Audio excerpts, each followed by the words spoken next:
नमस्कार दोस्तों, आज हम अपनी वीडियो में पेरेंट्स और सीनियर सिटीजन्स के मेंटेनेंस के बारे में बताएंगे। इसमें कुछ ऐसी बातें हैं जिससे आप कोर्ट कचहरी के चक्कर से बच सकते हैं।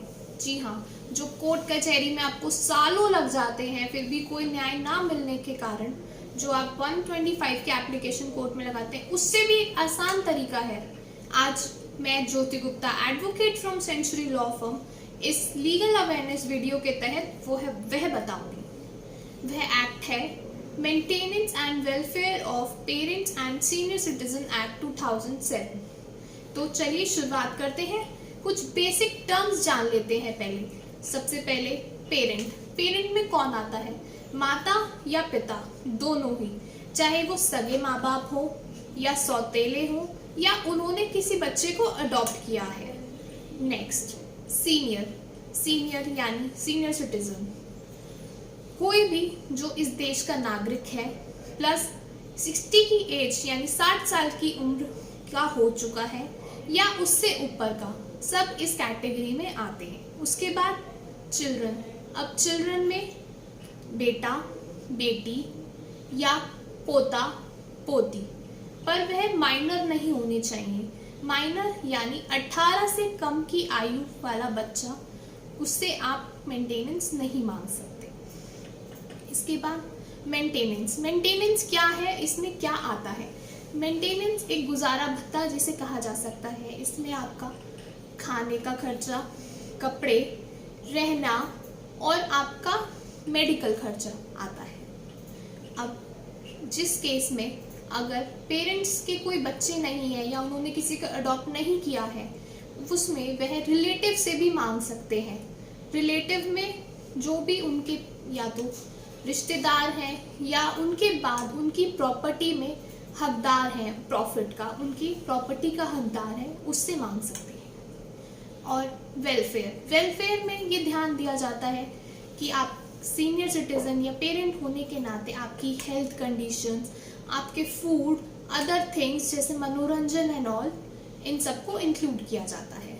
चलिए शुरुआत करते हैं और जानते हैं ये सब चीजें आप कैसे ले सकते हैं बिना कोर्ट कचहरी के चक्कर लगाए। ये एप्लीकेशन आप बिना किसी लॉयर की मदद के भी लगा सकते हैं। यहाँ लॉयर्स का कोई काम नहीं। इस एप्लीकेशन के लिए आपको सेक्शन 5 की एप्लीकेशन लगानी होगी SDM के सामने। एप्लीकेशन कौन लगाता है? पेरेंट या ग्रैंड पेरेंट या सीनियर सिटीजन। किसके अगेंस्ट लगाई जाती है?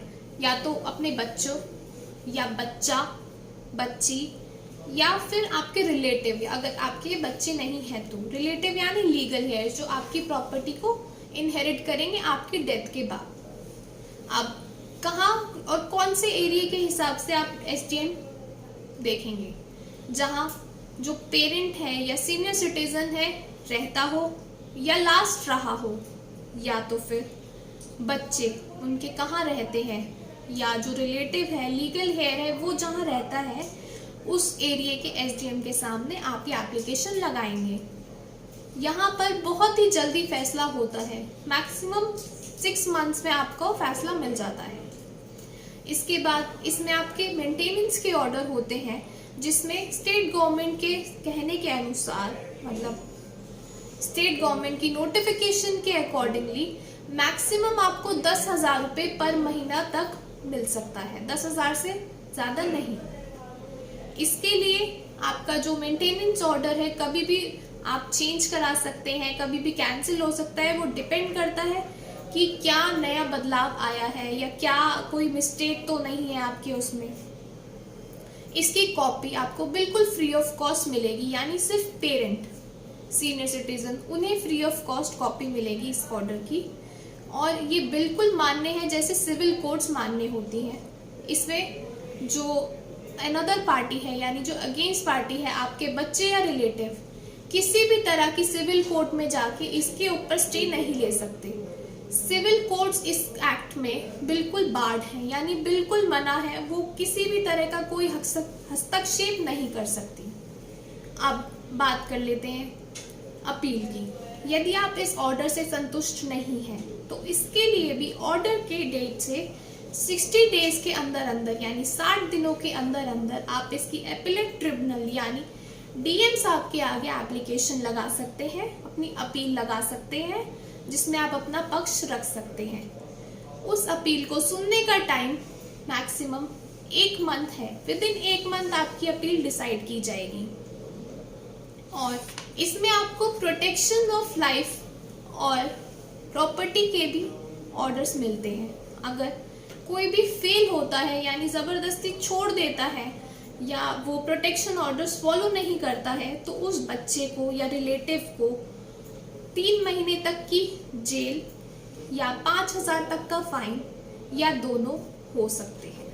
यदि आपके मेंटेनेंस ऑर्डर हो जाने के बावजूद आपके बच्चे या रिलेटिव लीगल हेड आपको पैसा नहीं देते हैं या आपकी मेंटेनेंस नहीं करते हैं ऑर्डर के अकॉर्डिंगली, तो आप उसी ट्रिब्यूनल यानी उन्हीं एसडीएम साहब के सामने एग्जीक्यूशन फाइल कर सकते हैं, सेम जैसे सीआरपीसी में एग्जीक्यूशन होती है।